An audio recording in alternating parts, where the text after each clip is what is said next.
அருமையானவர்களே, ஸல்லல்லாஹு அலைஹி வஸல்லம் சொன்னார்கள், என்னுடைய உம்மத்துமார்களில் ஒரு பெரும் கூட்டம் 70,000 பேர் என்று வந்திருக்கிறது. எந்த விதமான ஹிசாபும் இல்லாமல் சொர்க்கத்திற்குள்ள எந்த ஹிசாபு கேள்வி கணக்கு ஒண்ணுமே கிடையாது, நேரா சொர்க்கத்துக்கு போவாங்க. அல்லாஹ் நம்மையும் அதில் கபூல் செய்திருவாங்க.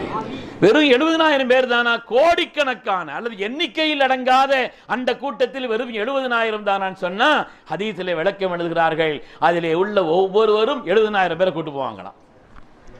அதிலே உள்ள ஒவ்வொருவரும் அல்லாஹு தஆலா இந்த உம்மத்திற்கு கொடுத்த ஒரு மகத்துவம், ஒரு வாய்ப்பு.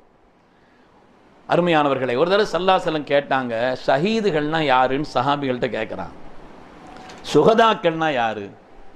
அல்லாஹ்வுடைய பாதையில் போய் அவர்கள் தாங்கள் உயிரை அங்கே கொடுத்து விட்டார்களே, அவர்கள் அழிக்கப்பட்டார்களே, கொல்லப்பட்டார்களே, அவங்க சுஹதாக்கள் சொன்னாங்க. ஸல்லல்லாஹு சொன்னாங்க, அந்த கணக்கு பார்க்கறது